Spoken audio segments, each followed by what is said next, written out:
종일 걸어가도 나 피곤함 몰랐으며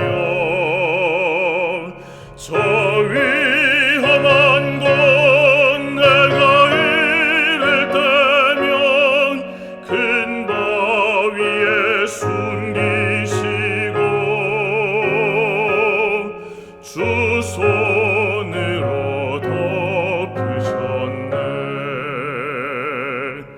증량 못할 은혜로 채우시며 늘 성령에 감아주사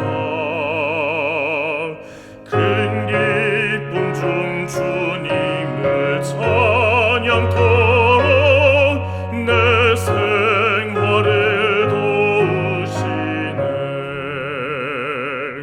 메마른 땅을 종일 걸어가도 나 피곤함 몰랐으며 저 위험한 곳 내가 이를 때면 큰 바위에 숨기시고 주 손으로 덮으셨네. 주 예수님 공중에 임하실 때 나 일어나 맞이하리. 천군 천사 구원을 노래하니 나와 답해 노래하리. 메마른 땅을 종일 걸어가도 나 피곤함 몰랐으며 저 위험한 곳 내가 이를 때면 큰 바위에 숨기시고 주 손으로 덮으셨네.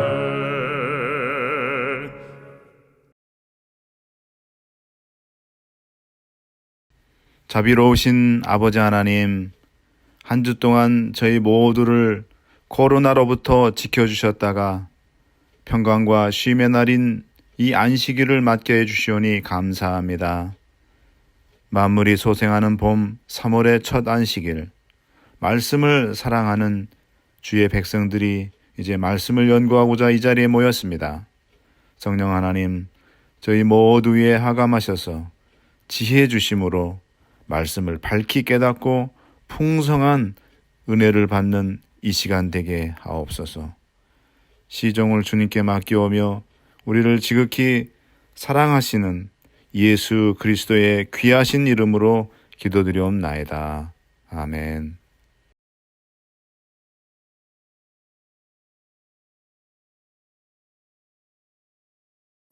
온 땅의 주인 되신 주님을 찬양합니다.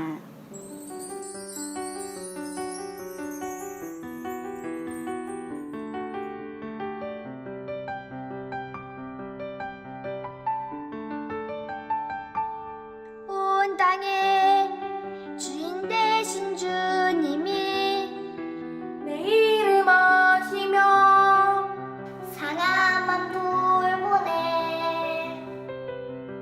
어둠을 밝히시는 새벽별 방황하는 내 마음 주에게 비추시네.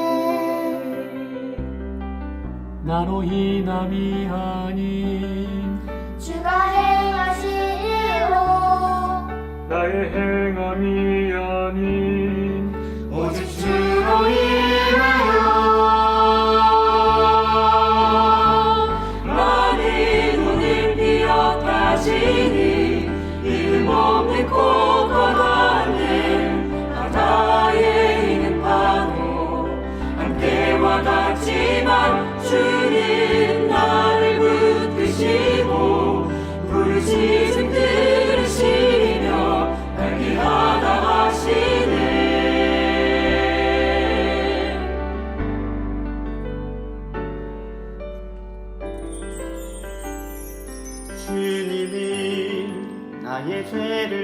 것이고 사랑의 눈으로 나를 일으키시네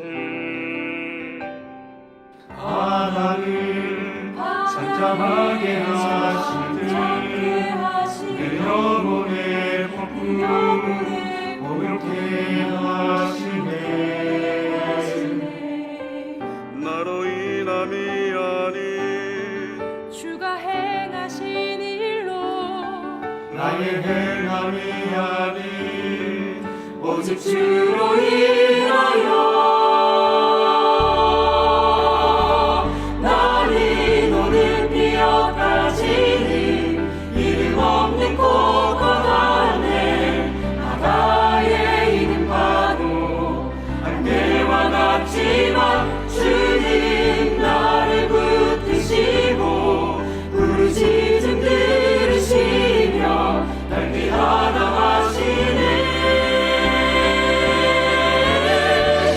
나는 오늘 피어가시니 이름 없는 꽃과 같네 바다에 있는 파도 안개와 같지만 주님 나를 붙드시고 부르짖음 들으시며 날 귀하다 하시네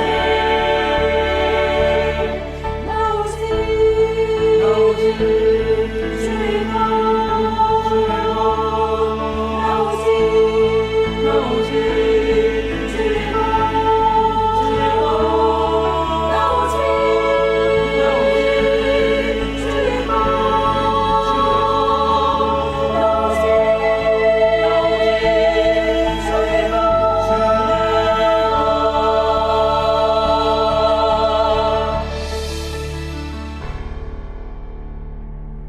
온 땅에 주인 되신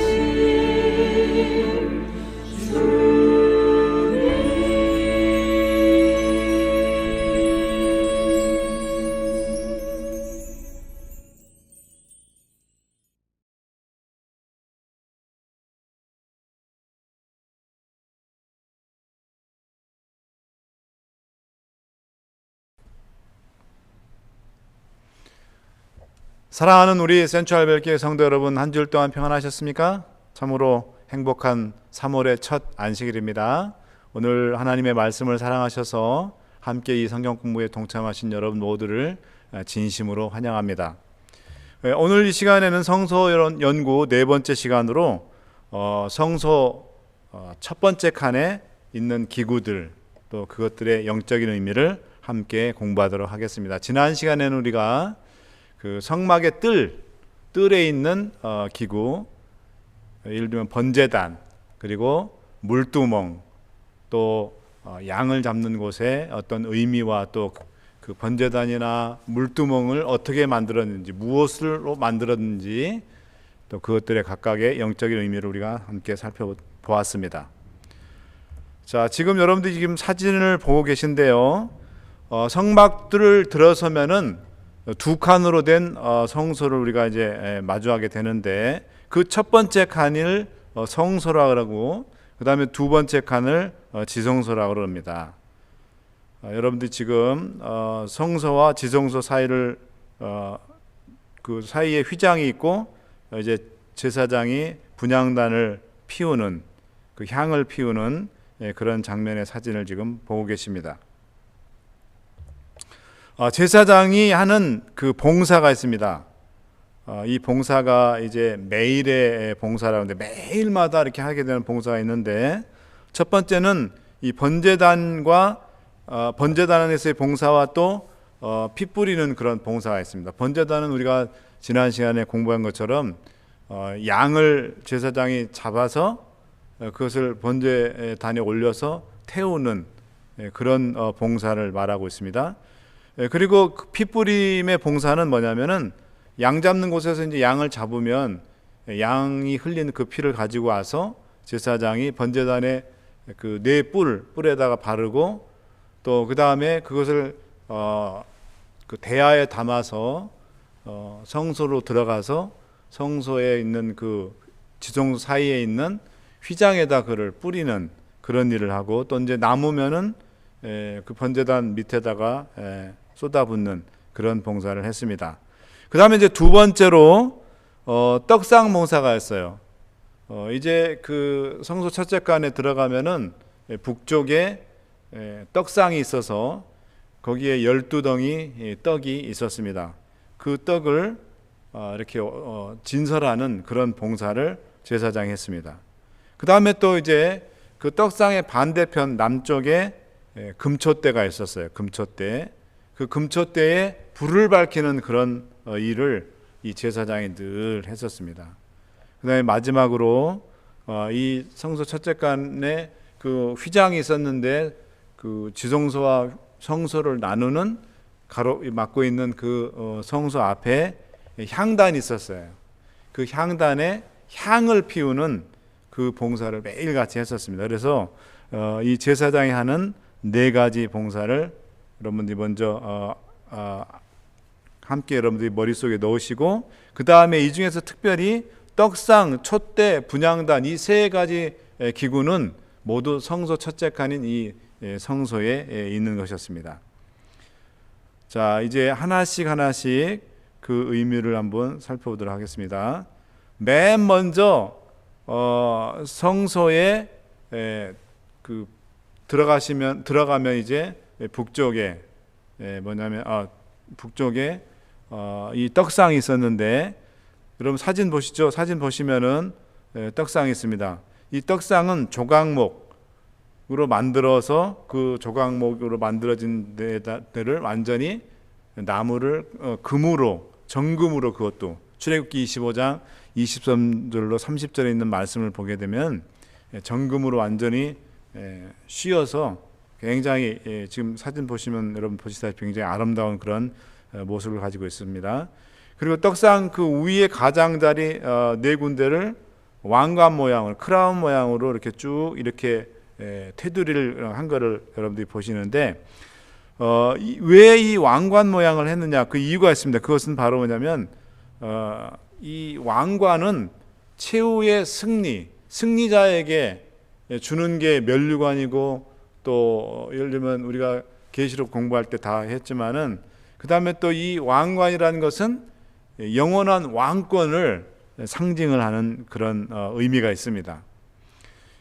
그렇게 만든 떡상 위에 12덩이의 떡을, 뭐 우리 표현하면 떡이라 했지만 유대인들에게는 이게 빵이죠, 빵. 12개의 빵을 6개씩 이렇게 2줄로, 이렇게 2덩어리로 이렇게 진설을 했습니다. 그럼 왜 12개의 빵을 그 떡상 위에다 올려놨을까? 그것은 이 12개의 빵이 이스라엘의 12지파를 상징을 합니다. 레위기 24장 5절에 보면 이 12빵이 바로 이스라엘 12지파를 상징한다는 것을 우리가 알 수가 있습니다. 자, 그러면은 이 떡상과 그 떡상에 놓여져 있었던 이 떡의 어떤 영적인 의미가 있습니다. 자, 여러분, 떡은 예수 그리스도, 즉 하나님의 말씀을 상징합니다. 요한복음 6장 35절 48절 보면, 35절 예수께서 가라사대 내가 곧 생명의 떡이니, 예수님이 곧 생명의 떡이라 그랬습니다. 내게 오는 자는 결코 줄이지 아니할 터요 나를 믿는 자는 영원히 목마르지 아니하리라. 내가 곧 생명의 떡이로라.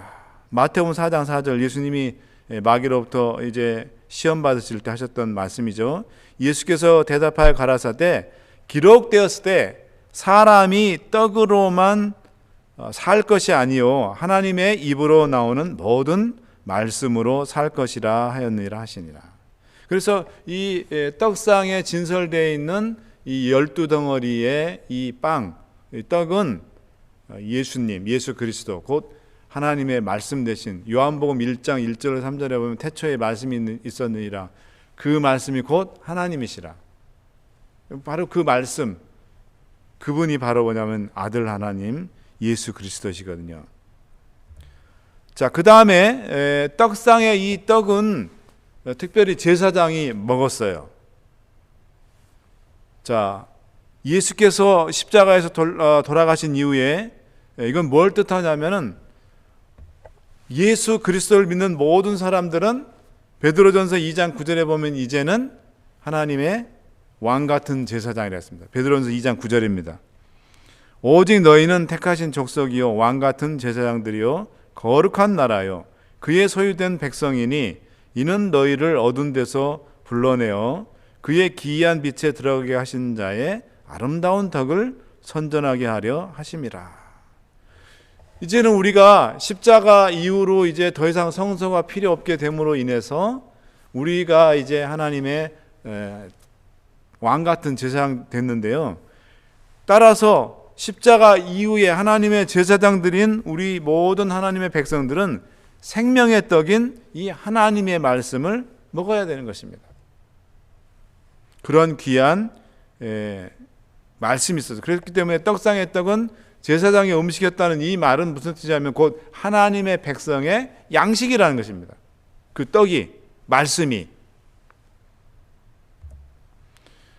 자, 그 다음에 안식일에 떡을 이제 교체를 했어요, 제사장들이. 그리고 그 이제 교체된 새로 이 떡을 그 위에다 올려놓고 전에 있었던 떡을 이제 물리고 그 물린 떡을 제사장들이 먹었는데, 자, 이건 무엇을 뜻하냐면 매일의 삶 속에서 이 안식일에 교체했다, 떡을 하나님의 말씀을 교체했다는 것은 하나님의 말씀을 매일매일 우리의 삶 속에서 듣고 또 읽고 명상하는 그런 일도 중요하지만은 특별히 안식일에 이 떡을 교체했다는 것은 무슨 뜻이냐면은 안식일에 교회에 나가서 예배에 참석해서 이 단으로부터 선포되는 생명의 말씀을 집중적으로 먹는 것, 이것이 필요하다는 겁니다. 그리고 다른 의미로는 안식일 예배에 참석하는 일에 불성실해서 말씀을 듣는 일에 소홀히 하는 그런 성도들은 그러므로 하나님의 생명의 떡인 말씀을 먹지 못함으로 인해서 영적으로 영양실조에 걸리고 영적인 건강이 부실해진다는 겁니다. 우리가 매일매일 삶 가운데서 우리가 삼시세끼 밥을 먹잖아요. 그 밥을 먹는 이유가 그 밥을 먹지 않으면 우리의 몸에서 필요한 그런 영양소를 섭취를 하지 못하기 때문에 결국에는 우리의 몸이 약해져서 면역력이 약해지고 이래서 질병에 걸리게 되고 그렇게 된다는 것입니다. 따라서 영적으로도 똑같이 우리가 하나님의 말씀을 등한히 하면 우리가 영적으로 힘이 약해지고 또 결국에는 영적으로 영양실조에 걸려서 병에 걸리고 영적으로 완전히 그렇게 쇠약해질 수밖에 없다는 것을 우리가 이 말씀을 통해서 알 수가 있습니다. 자, 그러면은 우리가 하나님의 이 말씀을 먹는 일, 이 말씀을 먹는다는 것은 하나님의 말씀을 연구한다는 거거든요. 이 하나님의 말씀을 연구할 때 우리가 얻는 그런 축복과 유익은 뭡니까?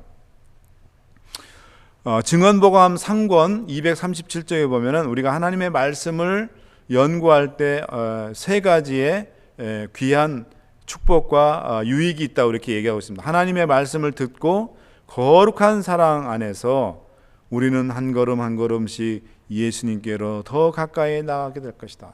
첫 번째 말씀 연구의 유익은 뭐라고요? 우리가 하나님의 말씀을 읽고 그 말씀대로 살 때 우리가 한 걸음 한 걸음씩 주님께로 가까이 나아가게 된다는 것입니다. 그런 귀한 축복이 있어요. 그런 귀한 유익이 있는 것입니다. 두 번째 유익은 우리는 하나님의 성령에 대해서 더욱 잘 알게 될 것이다. 우리가 하나님의 말씀을 깊이 연구하게 되면 우리의 삶을 변화시키는 성령 하나님, 그분의 능력에 대해서 우리가 더 잘 알게 될 것이다. 성경을 유일한 신앙의 기초로서 받아들이게 될 것이다. 하나님의 백성들은 생명나무의 잎과 같은 말씀을 받게 될 것인데 그것은 불로 연단한 순금보다 더 귀하고, 자, 마지막 세 번째로 말씀을 우리가 먹을 때, 말씀을 연구할 때 얻는 귀한 영적 축복은 뭐냐면 거룩하게 하는데 다른 어떤 힘보다 더욱 능력이 있을 것이다. 우리가 하나님의 백성으로서 거룩하게 세상 사람들과 다른, 우리가 하나님의 성도가 됐다는 것은 세상적인 것들로부터 구별해서 하나님께서 불러냈다는 거거든요. 그러면 우리의 삶이 세상 사람들과는 다른 그런 삶을 살아야 되는데 그 세상 사람과 다른 삶이 바로 뭐냐면 거룩한 삶이라는 것입니다. 그래서 이 말씀을 우리가 연구를 하게 되면 우리가 이 말씀의 능력을 통해서 우리가 거룩해지게 된다는 것입니다. 이것이 바로 뭐냐면 성화예요. 이 세 가지의 말씀에 위대한 능력이 있다는 것을 여러분들이 꼭 기억하시기 바랍니다. 그 다음에 이제 복음교역자 249쪽에 보면은 이번에는 5가지 유익에 대해서 얘기를 하고 있어요. 첫 번째, 지식과 지능을 더함. 우리가 하나님의 이 말씀을 읽고 또 명상하고 이 말씀을 연구하게 되면은 우리의 지력이 높아지고 또 우리의 지능이 굉장히 개발되고 또 굉장히 머리가 좋아질 수 있다는 거예요. 그래서 성경을 늘 공부하는 것만큼 유력한 것이 없다. 성경 이외의 그 어느 서적도 광대하고 고상한 성경의 진리만큼, 두 번째, 우리의 사상을 향상시키며 정신력에 힘을 주지 못한다. 여러분, 이 성경을 읽게 되면요, 우리의 어떤 그 사상이 바뀌게 된다는 것입니다. 우리의 이 정신력이 굉장히 강해진다는 거예요. 그것이 두 번째 이 성경 연구의 유익입니다. 하나님의 말씀을 충분히 공부하면 세 번째는 사람의 도량은 그만큼 넓어진다. 사람이 배포가 커진다는 거예요. 큰 사람이 마음이 한량없이 넓고 누구 말대로 태평양보다도 더 넓은 그런 마음을 갖게 된다는 거예요. 그래서 조그만 뭐에도 다 이해하고 너그럽게 다 대해주고 품을 수 있는 그런 넓은 마음을 가질 수 있게 된다는 것입니다. 그다음에 네 번째는 성품은 고결해진다. 이 하나님의 말씀을 읽고 이 말씀을 연구해서 열심히 이 말씀을 먹을 것 같으면 우리의 품성이 굉장히 정말 수준 높은 그런 신의 성품으로, 그렇게 하나님의 성품으로 바뀌게 된다는 것입니다. 변화가 된다는 것입니다. 그 다음에 다섯 번째 유익은 뭡니까? 목적이 확고해진다. 오늘날에는 찾아보기 어려운 미덕을 가지게 될 것이다. 이 목적이 확고해진다는 뭐냐면 우리가 왜 이 인생을 살게 되는지, 인생에 대한 분명한 목적이 이 성경을 연구하고 이 성경을 읽게 되면 인생에 분명한 확고부동한 그런 목적이, 목표의식이 생긴다는 것입니다. 자, 요한복음 5장 39절 보겠습니다. 또 어떤 영적인 그런 귀한 축복이 이 성경 말씀을 우리가 읽고 연구할 때 있는지 보겠습니다. 요한복음 5장 39절 말씀입니다. 너희가 성경에서 영생을 얻는 줄 생각하고 성경을 상고하거니와 이 성경이 곧 내게 대하여 증거하는 것이로다. 이건 예수님께서 하신 말씀입니다. 예수님께서 말씀하신 이 성경은 우리에게 영생을 주시는 바로 예수 그리스도를 증거하는 책이에요. 그렇게 되면 우리가 이 성경을 부지런히 읽고 연구하게 되면 우리가 이 구원에 이르는 깊은 도를 우리가 깨우치게 되고, 결국은 이 말씀을 통해서 우리에게 구원을 주시는 바로 예수 그리스도를 만나게 하고, 그분을 붙잡고 그분을 통해서 우리가 구원의 확신과 또 구원의 확신을 얻을 수 있게 해준다는 것입니다. 사랑하는 여러분, 우리 성도 여러분들께서 정말 제가 이 올 한 해 동안 간절하게 바라는 것은 여러분과 제가 정말 하나님의 말씀을 좀 깊이 연구하고 베레아 사람처럼 성경이 정말 그러한가에 날마다 하나님의 말씀을 연구하고 또 하나님의 말씀을 가까이 하는 그런 우리 하나님의 신실한 백성들이 참 되기를 간절히 바랍니다. 제가 신학과 다닐 때 어떤 그 목사님이 특강을 하러 오셔서 그런 말씀했습니다. 이분은 평생 목회를 하시고 이제 은퇴를 얼마 앞둔 그런 선배 목사님, 원로 목사님이셨는데 목사님은 평생 그러셨다는 거예요. 하나님의 말씀을 읽지 않으면 나는 밥을 먹지 않겠다. No word, no food. 하나님의 말씀을 내가 읽지 않고서는, 하나님의 영의 양식을 먹지 않고서는 내가 육의 양식을 결코 먹지 않겠다. 결코 섭취하지 않겠다. 그렇게 목회 나오셔서 평생을 목회와 또 나머지 생애 동안 그렇게 사셨다는 거예요. 사랑하는 여러분, 우리 센트럴교회 우리 성도 여러분들도 정말 그런 자세로 내가 하나님의 말씀을 먹지 않고서는 결코 내가 이 하루를 열지 않겠다. 그래서 여러분들 아침에 일어나시면 하나님께서 주신 말씀 다 성경 다른 거 필요 없습니다. 그냥 성경절 하나 찾으셔서 여러분들이 읽으시고, 그렇지 않으면 아침 기도력에 늘 주제 성경절이 있거든요. 그 성경절을 읽으시고 그 성경절을 한번 명상하시고 좀 그렇게 하시면 참 좋겠습니다. 저는 고등학교 3학년 때, 고등학교 3학년이면 굉장히 입시 준비하냐고 바쁘지 않습니까? 그런 말이 있죠. 인삼보다 더 정말 비싸고 굉장히 귀한 대접을 받는 게 있는 게 그 존재가 바로 뭐냐면 고3이라는 그런 말, 우스갯소리가 있었는데, 정말 아침 6시부터 영교시라 그래서 아침도 못 먹고 학교에 가서 보충학습을 하고 국영수 과목 수업을 듣고, 그 다음에 그 영교시 수업이 끝나야 기숙사 식당에 가서 밥을 허겁지겁 또 먹고 또 하루 종일 수업하고 또 저녁에 또 밤 10시, 11시까지 그렇게 야간 자율학습을 하고 그렇게 했는데, 저는 아침 6시에 있는 영교시 전에 5시 반에 일어나서 먼저 성경을 한 장씩을 매일 읽었습니다. 그 바쁜 고등학교 3학년 때. 근데 제가 기억해 보면 그 정말 힘들고 어려운 스트레스가 많은 그 고3 생활을 바로 그 하나님의 말씀을 읽었던 그 귀한 하나님의 말씀 때문에 제가 그 고등학교 3학년 그 입시 생활을 잘 마치고 또 제가 하나님의 은혜로 신학을 공부할 수 있도록 하나님께서 모든 길을 열어주셨다고 생각합니다. 사랑하는 여러분, 여러분들 아침에 일어나셔서 꼭 말씀 한 구절 읽으시기 바랍니다. 여러분들이 아침에 일어나셔서 무슨 말씀 읽을지 모르시면은 교과에 요일별로 주제 성경책이 다 있어요. 그 교과에 예를 들면 일요일에 일어나셨으면 일요일 아침에 읽을 성경절이 있거든요. 교과에 일요일 소지의 주제 성경절이. 그걸 읽으시고 좀 명상을 하시고 그 다음에 기도하시고 시작하시면 돼요. 하루를. 또 다른 날도 마찬가지고. 그렇게 하시면은 여러분들이 내가 무엇을 읽어야 될지 모르겠다 그런 어떤 고민하실 필요 없습니다.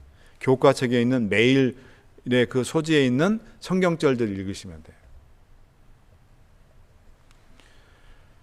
자, 그 다음에 이제 두 번째로 이 떡상 맞은편에 건너편에 촛대가 있었습니다. 여러분 사진 보세요. 이 촛대는 어떻게 제작됐냐면 정금 1달란트. 1달란트면 50kg이에요. 50kg. 지금으로 치면 한 얼마 미국 파운드로 치면 이게 얼마나 될까요? 한 100파운드, 120파운드 정도? 1파운드가 0.45g이니까요. 그죠? 0.45kg이니까 약 125 정도, 그 정도 파운드가 되겠네요. 이게 엄청나게 그 많은 양이죠, 그죠? 그 125 파운드 정도 되는 그런 이 금을 가지고, 그것도 정금으로 가지고 그 정금을 얇게 쳐가지고 이 공장장들이 얇게 그 기술자들이 그거를 금을 쫙 펴가지고 그거로 이 금촛대를 만들었다는 겁니다. 출애굽기 25장 31절 40절 보면 그런 말씀이 나옵니다. 그 다음에 이제 이걸 아무렇게 만든 것이 아니라 여러분 사진 보시면은 그 잎사귀 모양이 있죠. 그 잎사귀가 무슨 잎사귀냐면 살구꽃이에요. 살구꽃 모양의 그 잔과 그 다음에 꽃받침이 이렇게 쭉 있었고요. 그 다음에 맨 위에는 7개의 등잔이 있었습니다. 그 등잔에 이제 심지를 내려가지고 등잔 안에다 기름을 부어서 불을 이제 밝히게 되는 거죠. 등잔에 특별히 심지는 제사장들이 입다가 이제 제사장들이 세마포 옷을 입잖아요. 제사장 복이 세마포 옷인데 그 옷이 오랫동안 입어서 헤어지면은 그 버리는 것이 아니라 그 헤어진 옷을 이렇게 잘 꽈가지고 심지를 만들어서 등잔 안에 있는 그 기름을 쫙 그 심지가 빨아들여서 이제 불을 붙이면 이제 환하게 이렇게 불이 붙었다는 것입니다. 자, 그러면 이제 이 촛대, 금촛대의 영적 의미가 뭔지 한번 보겠습니다. 자, 이 촛대가 뭘로 만들어졌냐면 이제 정금으로 만들어졌다 그랬죠. 이 정금은 우리의 믿음을 상징합니다. 실물교훈 158쪽 보면 이런 말씀이 있습니다. 불로 연단한 금은 곧 사랑으로 역사하는 믿음이다. 오직 이것만이 우리를 하나님과 화목하게 할 수 있다 그랬습니다. 그럼 이 금이 우리 계시록 공부할 때 이거 다 배운 거예요. 금은 우리의 믿음을 상징한다 그랬죠. 불로 연단한 금은 사랑으로 역사하는 믿음이다 그랬습니다. 우리의 믿음을 뜻하는 것입니다. 그다음에 두 번째로 등잔에 이제 불을 밝히기 위해서 기름을 붓는데 그 기름을 어떻게 얻느냐면은 감람 그 나무의 열매를 그 감람을 찧어서 거기서 이제 기름을 순결한 기름만 쫙 빼가지고 불순물 다 제거하고 기름만 싹 해서 그 기름으로 이제 사용을 했는데 이 감람을 으깨고 찧어야 기름이 나오잖아요. 그렇기 때문에 이것은 뭘 뜻하냐면 예수님의 고난과 희생에 참여하시는 성령 하나님의 사역을 상징합니다. 기름은 왜냐하면 이 예수님의 기름은 바로 이 성령을 뜻하거든요. 그렇기 때문에 그 감람나무가 으깨짐으로 해서 나오는 그 기름인 것처럼 예수님의 고난과 희생을 우리 성령 하나님께서 함께 동참하셨다는 거죠. 그 성령 하나님의 사역을 뜻한다는 거죠. 그 다음에 이 촛대를 통해 비추는 빛은 누구를 상징하냐면 예수 그리스도를 상징합니다. 요한복음 8장 12절입니다.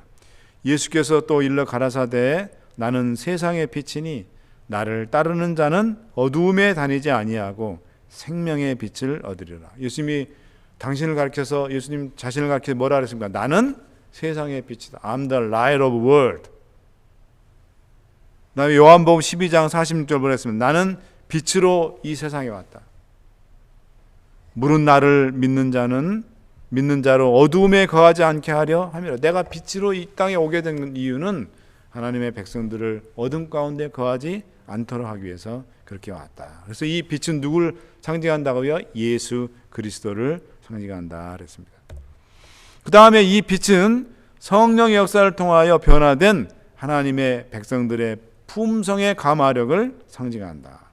가려 뽑은 기별 1권 142쪽 보면 이런 말씀이 있습니다. 참으로 그리스도를 바라보는 자들은 주님의 영으로 말미암아 그분의 형상으로 변화함을 받게 될 것이며 그리스도 예수 안에서 장성한 분량에 이르는 남녀로 성장하게 될 것이다.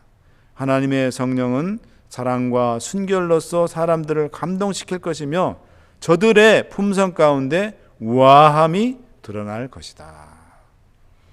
이 빛은 예수 그리스도를 상징하기도 하지만 우리가 성령의 역사에 순종함으로 말미암아 우리가 날마다 거듭나고 예수님의 품성으로 우리가 변화됐을 때에 우리 주변에 있는 많은 사람들이 우리를 통하여 예수님의 품성을 그들이 보게 되고 우리가 또 예수님의 품성을 그들에게 반사함으로 다른 모든 사람들이 우리를 통해서 예수 그리스도를 보게 되고 예수 그리스도의 선한 그 감화력을 느끼는 것, 그것이 바로 뭐냐면 이 빛이라는 것입니다. 오늘 여러분과 제가 정말 세상 사람들에게 하나님의 품성을 반사하는 그런 그 빛이 되어야 된다는 것입니다. 때로는 우리가 예수 그리스도의 이 빛, 예수 그리스도를 정말 욕보이고 예수 그리스도를 그 아름다운 예수 그리스도의 품성을 오히려 우리가 가로막는 그런 어떤 역할을 우리가 할 수 있다는 것입니다. 그래서 여러분들이 정말 우리가 예수님의 품성의 가마력을 전달해 주는 그런 사람이 될지, 아니면 오히려 예수님이 아름다운 그 품성의 아름다움을 가로막는 그런 역할을 하게 될지는 우리 각자가 선택하는 것입니다. 자, 그 다음에 이제 성소와 지성소를 나누는 휘장이 있습니다. 커튼이 이렇게 있어요. 그 커튼 바로 앞에 이제 향단이 있었는데, 이 향단도 역시 뭐냐면 조각목으로 만들어서 금을 입혔어요. 그러니까 여러분들 이 성소 안에 있는 떡상이나 그 다음에 촛대나 그 다음에 또 이 향단 모든 것들은 다 금으로 다 입힌 것입니다. 이 금이 아까 우리들의 믿음을 뜻한다 했죠. 자, 크기는 가로 1규빗, 세로 1규빗, 높이는 2규빗이었습니다. 떡상이나 지성소의 법궤보다는 좀 높았어요. 그리고 대속죄일에는 이 향단을 지성소로 옮겨서, 유일하게 대속죄 1년에 딱 한 번 대제사장이 그 향단을 가지고 지성소로 들어가서 그곳에서 이제 분향을 했습니다. 레위기 16장 12절 13절 그리고 히브리서 9장 3절 4절에 보면 그런 내용이 있습니다. 그래서 성소에만 있는 것이 아니라 1년에 딱 한 번 지성소로 이 분향단이 옮겨졌다는 것입니다. 향을 피우는 그 단계가 있는데요. 옆에 사진을 보면 제사장이 단을 그 분향단에 향을 피우는 게 나왔죠. 첫 번째, 제사장이 향이 들어있는 금 향 그릇을 이제 준비를 해요. 그리고 은화로를 가지고 번제단에서 불을 가져와서 그 금 향 그릇에다가 놓습니다. 그리고 성소문을 향해 이제 금향단, 금으로 만들어진 그 분향단 앞으로 나갑니다. 그래서 그 전날 타버린, 밤새 탔던 그 향의 재를 싹 다 제거하고 다시 그 향을 그 불이 있는 그 금향로에다가 불을 이제 향을 이렇게 뿌리면 그 향이 타면서 연기가 쫙 나서 성소와 또 그 향과 연기가 그 성소와 지성소 사이에 있는 커튼을 넘어서 지성소에까지도 이 향과 연기가 넘어갔습니다. 자, 그러면 이 분향단이 갖는 영적인 의미는 무엇입니까? 자, 이 향단에서 피어오른 향기와 연기는 성소와 지성소 사이의 휘장, 지금 그 여러분 사진을 보시면 성소와 지성소 사이에 이 커튼 이렇게 휘장이 있었죠. 그 휘장 넘어서 지성소로 넘어가게 됩니다. 이것은 뭐냐면 하나님을 직접 대면할 수 없는 인간을 대신해서 중보하시는 예수 그리스도의 중보 사역을 예표를 하고 있습니다. 두 번째로 이 향연은 성도들이 드리는 기도를 상징합니다. 계시록 5장 8절 보겠습니다. 책을 취하심에 네 생물과 24장로들이 어린 양 앞에 엎드려 각각 검은고와 향이 가득한 금 대접을 가졌으니 이 향은 성도의 기도들이라. 이 향이 뭐라 그랬습니까? 성도의 기도라 했습니다. 계시록 8장 3절 4절 또 다른 천사가 와서 제단 곁에 서서 금향로를 가지고 많은 향을 받았으니 이는 모든 성도의 기도들과 합하여 보좌 앞 금단에 드리고자 함이라. 향연이 성도의 기도와 함께 천사의 손으로부터 하나님 앞으로 올라가는지라. 그래서 이 제사장이 피웠던 이 향과 이 향연은 바로 뭐를 뜻한다고요? 우리 하나님의 백성이 하나님께 드리는 그 기도를 상징한다는 것입니다. 자, 이 제사장이 매일같이 이 향을 아침에 들어가서 피웠거든요. 그와 같이 우리의 기도도 중단함 없이 매일 끊임없이 쉴 수 없이, 그래서 데살로니가전서 5장에 보면은 쉬지 말고 기도하라는 이유가 바로 이 말씀과 연결이 되는 거예요. 정로의 계단 98쪽 보겠습니다. 끊임없는 기도는 우리의 심령이 하나님과 끊임없이 연결됨을 의미하는 것이니 그리하여 생명이 하나님께로부터 흘러나와서 우리의 생명으로 들어오고 다시 순결과 거룩함이 우리의 생명에서 하나님께로 흘러 돌아가는 것이다. 그래서 여러분, 기도는 해도 되고 안 해도 되는 것이 아니라 끊임없이 쉬지 말고 기도하라 하기 때문에 향을 매일마다 그 중단하지 않고 중간에 뛰어넘고 이렇게 향을 피우는 게 아니라 매일같이 그 분향단에 향을 올렸던 것처럼, 향을 피웠던 것처럼 우리도 뭡니까? 날마다 매일같이 기도하기를 쉬지 말아야 된다 그랬어요. 여러분, 죄 중에 기도하기를 쉬는 죄가 있어요. 기도하지 않는 것도 죄입니다. 여러분, 아니 기도 안 하는데 그게 죄가 되나는데 아니에요. 성경은 분명히 그랬어요. 기도하기를 쉬는 것도 죄라 그랬습니다. 여러분과 제가 정말 말씀도 우리가 열심히 먹고 그렇게 해야 되지만 또 하나님께 간절하게 정말 회개의 기도, 감사의 기도, 찬양의 기도, 또 탄원의 기도, 또 소원을 아뢰는 기도, 그런 모든 기도를 정말 부지런히 열정적으로 하시는 그런 여러분과 제가 되기를 간절히 바랍니다. 우리 예수님은 기도의 예수님이셨어요. 예수님 아무리 바빠도 새벽 기도를 꼭꼭 했었다 그랬습니다. 그런 예수님의 모범을 우리가 닮아서 우리도 정말 기도의 열정을 갖고 그렇게 좀 했으면 좋겠습니다.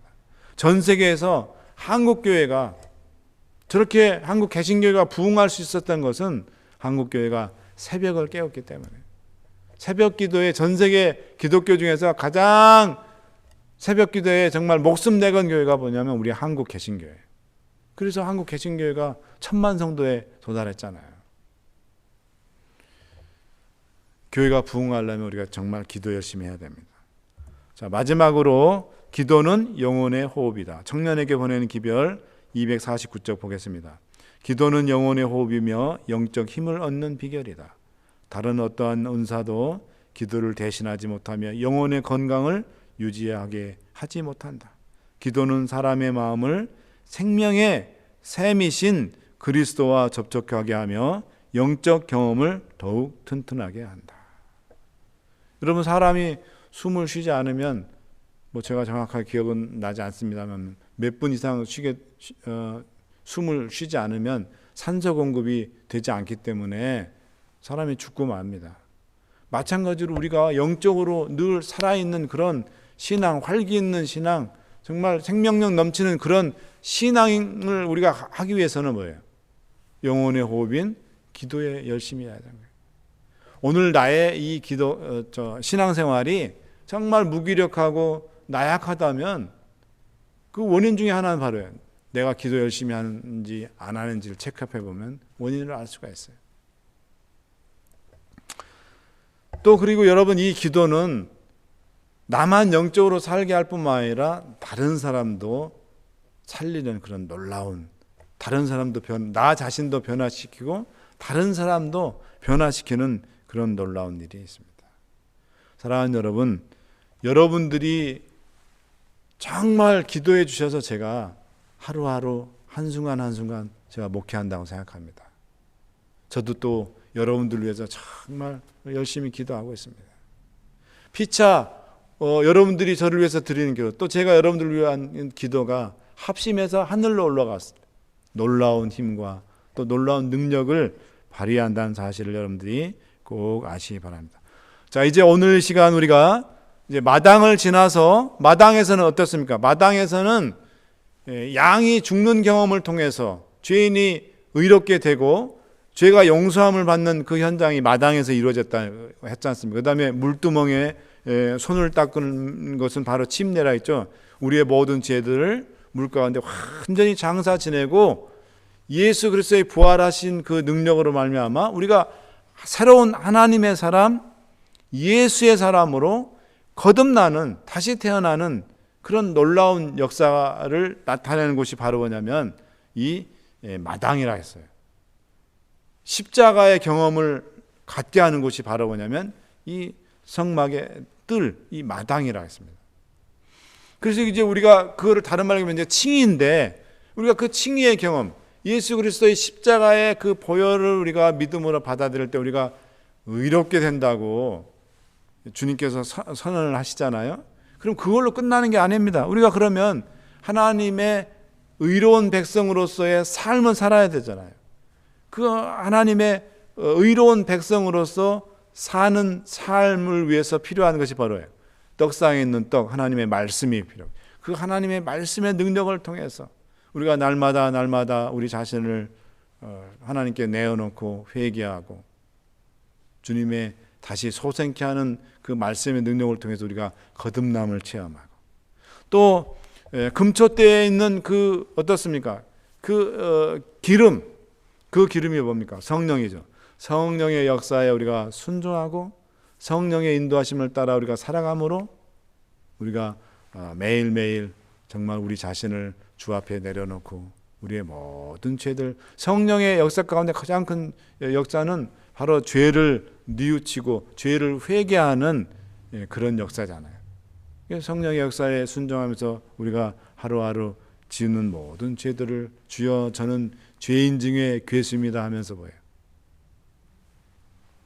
성령의 역사에 완전히 굴복해서 우리가 회개하고, 그 다음에 또 분향단에 있는 그 향, 기도, 정말 우리가 하나님께 눈물로 우리의 모든 죄들을 아뢰는 회개의 기도, 또 하나님의 놀라운 능력에 감사하는 그 감사의 기도, 또 찬양의 기도, 그런 이 기도를 통해서 우리가 주님과 더욱더 연결되고 또 주님의 품성을 우리가 담는 그런 삶을 살게 만드는 곳, 그런 그 성화의 경험을 하게 하는 곳이 바로 뭐냐면 이 성소 첫째 칸에 떡상과 떡과 또 금초대에 있는 그 기름과 또 그 불과 빛의 그 역할과 또 분향단에서 피어지는 향과 그 연기, 그것들이 바로 우리가 하나님의 백성으로서 거룩한 하나님의 백성으로 세상 사람과 다른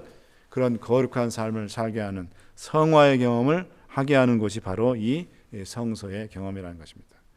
바라기는 사랑하는 여러분, 우리가 날마다 살아가면서 예수 그리스도의 십자가의 속죄의 은혜를 우리가 체험해서 의롭다 칭함을 받지만, 또 한편으로 우리가 하나님의 말씀을 붙들고 또 기도하고 성령의 역사에 굴복함으로 인해서 우리가 하나님의 거룩한 백성으로 살아갈 수 있는 그런 경험을 여러분들이 날마다 하시게 되기를 간절히 바라면서 오늘 이 성소 첫째 칸의 기구들과 또 그것들의 영적인 의미를 우리가 함께 살펴보았습니다. 감사합니다.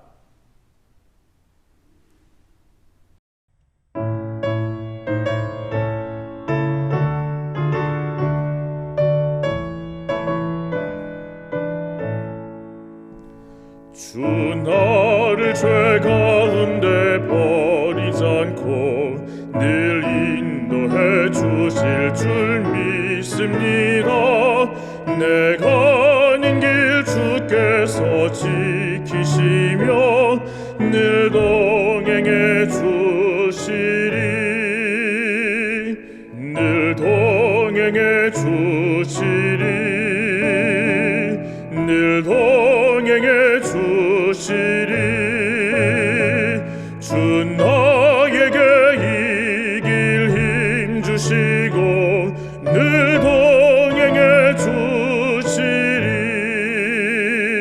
주 나에게 큰 영광 보이려고 늘 영생의 길로 날 이끄시네.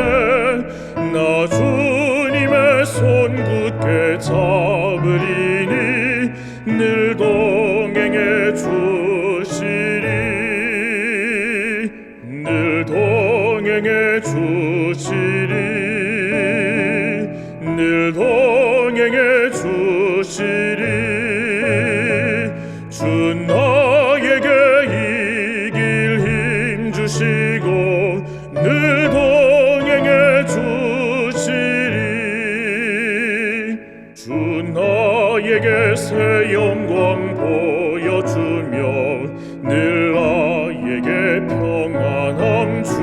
주시겠네.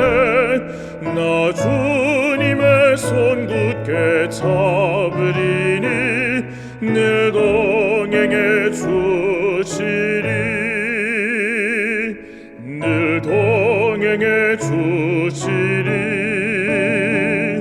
늘 동행해 주시리. 주 나에게 이길 힘 주시고 늘 동행해 주시리.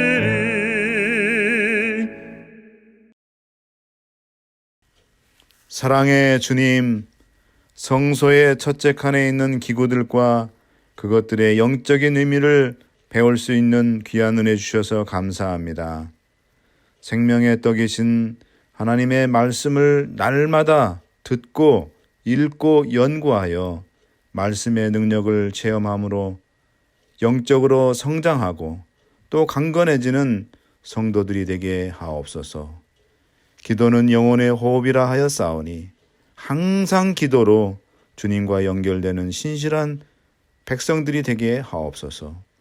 촛대의 등잔에 기름이 가득 차 성소 안을 환히 비추었던 것처럼 우리도 날마다 기름으로 상징되는 성령 하나님의 역사에 순종함으로 거듭남을 체험하고 그리하여 우리 주변에 그리스도의 아름다운 품성을 비출 수 있는 변화된 성도들이 되게 하여 주옵소서. 예수 그리스도의 귀하신 이름으로 기도드리옵나이다. 아멘.